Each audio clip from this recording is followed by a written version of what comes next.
Tucked away in this little corner of rural Utah is the heart of an unexpected online sensation.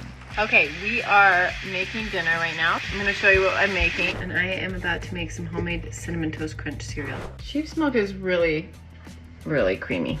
This is Ballerina Farm, home to Hannah Nealman and her husband Daniel and their 9 children. They have transformed the chores of everyday life into a social media phenomena and now a growing lifestyle empire.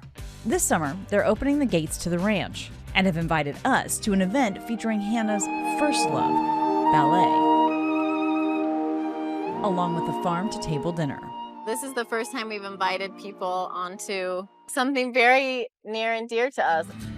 The couple share almost everything with their more than 20 million followers, from day-to-day tasks with a bucolic background to homemade makeup routines, inspiring the audience wearing my Ballerina Farm apron to try their hand at making their own sourdough bread. Come with me to Ballerina Farm. She's basically the queen of sourdough.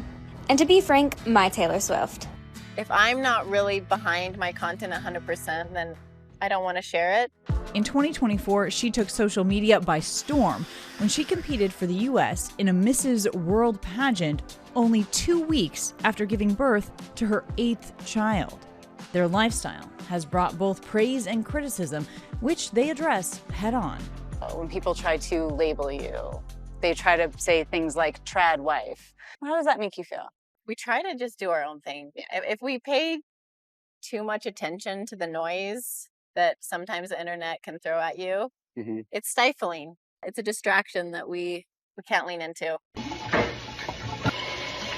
And then I feel like when I do lean into that noise, like, you know, the things people are labeling you or whatever, I feel like as a content creator, you try to respond to those things. And I really hate responding to, like, I want to be authentic to what's really happening here in our farm and our team. Hannah grew up in Utah, the second youngest of 9 kids. She left to study ballet at the prestigious Juilliard School in New York City, where she started dating Daniel. In 2017, the couple bought a 300-acre farm in Camas, Utah. What started as a small family operation selling their home-raised meat quickly grew into a full-blown empire.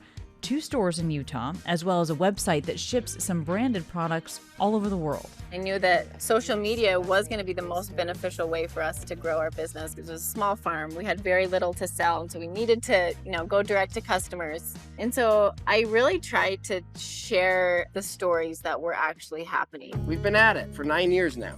It's every day.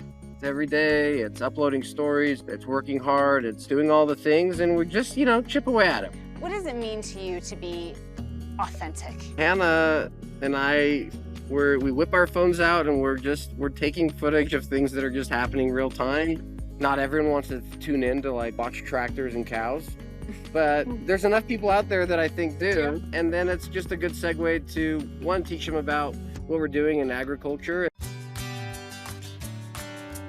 6 months ago, they started offering tours of the dairy once a week. Now it's 4 days with hundreds that paid for the up-close look. So it's so important to us that we're watching how much she's eating and how much she's being milked. We were reading about the statistic of how many people have been on a farm, and it was less than 1% of the population in the world, I think, had been on an actual dairy farm. And there's so many children that are like, wait, this is where milk comes from? This is how it happens? A larger part of their business comes from online sales, from farmer protein powder to electrolytes and even bone broth hot chocolate. Many of these items going viral. What I'm most excited about is these sourdough chocolate chip cookies. Delish. I was intrigued by this flavor. This is grapefruit ginger. As this company grows bigger and bigger, how do you decide what's oversharing, what's not oversharing? Up to this day, it's always been a matter of prayer. I feel like God has led us to where we are. And it's a continual conversation with him of what do we need to share? Now their lifestyle has become a tourist attraction itself. Yeah, so all of a sudden we looked at the phone and I was like, oh my gosh, wait, Ballerina Farms is right here. So we took a turn and had to kind of pull in really quick. 20 miles down the road is one of the farm stores in Midway. Okay, and where did you come from? Florida. You traveled in from Florida? Arizona.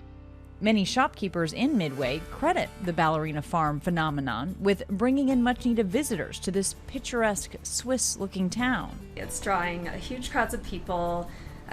They love Ballerina Farm. All sorts of women, and for different reasons. Yeah. Which is really fun because they will make a day out of it, or they'll come for the weekend. When people come to our retail locations, they followed us online. They've got in their mind, what it's supposed to look like, what it's supposed to feel like. Their expectations are really high. Yeah, that's true. So we talk about this as a team all the time. Like, we don't want to shatter anyone's dreams here. Like, we have to deliver.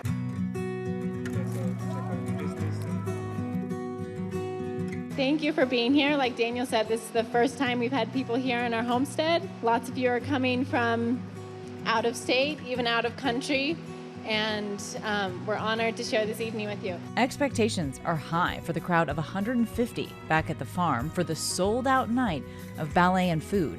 It's like our favorite things: nature, ballet, and food. I think it's really fun to see where our food comes from. Yeah. I'm like, I need to get my booty over to Utah. It is just absolutely beautiful. For Hannah, a way to celebrate her passion for dance. It was like such a full circle moment. Like the first one to be here, to be in collaboration with Ballet West and their beautiful dancers.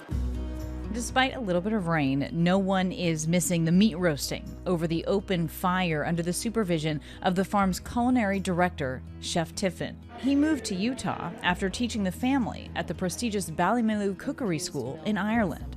The relationship, though, that you must have created in that short time with Hannah and Daniel to be willing to leave your country, bring your family over here, and come into rural Utah. Yeah, what can I say? They're the real deal. And I hit it off with them straight away. He's bringing his 40 years of cooking chops to the farm while implementing modern techniques. Zero waste. I want to use everything that we grow. I want it to be the best it can be. The evening, just the latest chapter in the Ballerina Farm story. Hopefully this is the first of many. Hopefully this becomes a tradition on the farm.